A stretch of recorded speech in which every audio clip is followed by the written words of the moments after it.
La nuit. Ami ou ennemi de Black Angel. Le jour maquille les blessures, la nuit leur enlève le masque. Et quand le monde s'endort, les pensées se réveillent comme des fantômes dans une maison déjà vide. Alors chaque soir,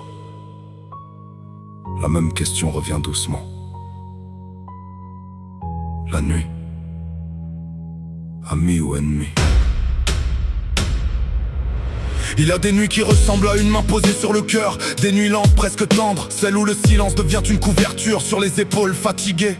Tu regardes la ville dormir derrière la fenêtre, les lumières trembler comme des étoiles fatiguées. Pendant quelques minutes, tu respires enfin sans avoir l'impression de couler. La nuit devient belle dans ces moments-là, comme une vieille amie qui s'assoit à côté de toi sans parler, juste présente, juste calme et laisse les douleurs ralentir comme des vagues qui cessent enfin de frapper les rochers.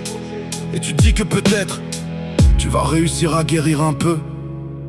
Puis parfois, sans prévenir, une pensée ouvre la mauvaise porte et tout change.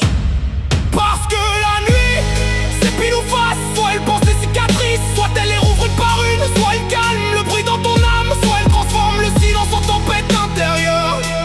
Et quand ton esprit commence à tomber, même les ombres paraissent plus lourdes. La nuit, ami ou ennemi? Y a des nuits où l'insomnie ressemble à une prison sans barreaux. Tu regardes l'heure avancer comme si le temps se moquait de toi. 2 heures, 3 heures, 4 heures et ton cerveau tourne encore comme un moteur brûlé qui refuse pourtant de s'éteindre. Les souvenirs reviennent en boucle comme des morceaux de verre dans la poitrine. Les absences prennent toute la place, les regrets parlent plus fort que la raison. Et ton lit devient un océan trop grand où tu dérives, seul avec tes pensées pour seul horizon.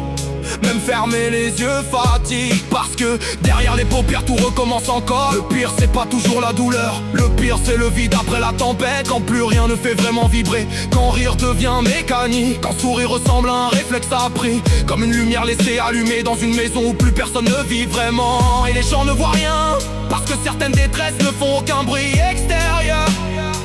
Elles s'effondrent seulement à l'intérieur, en silence. Alors chaque soir, tu hésites presque à fermer les yeux, parce que tu sais jamais quelle version de la nuit va venir te retrouver. Celle qui t'apaise ou celle qui te noie. Certaines nuits te reconstruisent doucement, d'autres te vident morceau par morceau, comme si ton âme perdait ses couleurs dans le noir. Et pourtant, tu continues de lutter, même fatigué, même perdu, parce qu'au fond, il reste toujours cette petite braise invisible qui refuse encore de s'éteindre complètement.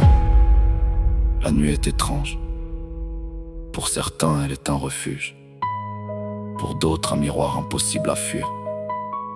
Mais une chose est sûre, quand le monde devient silencieux, la nuit révèle toujours ce que le cœur essaye de cacher le jour. Alors chaque soir, la même question revient dans l'obscurité. La nuit, ami ou ennemi?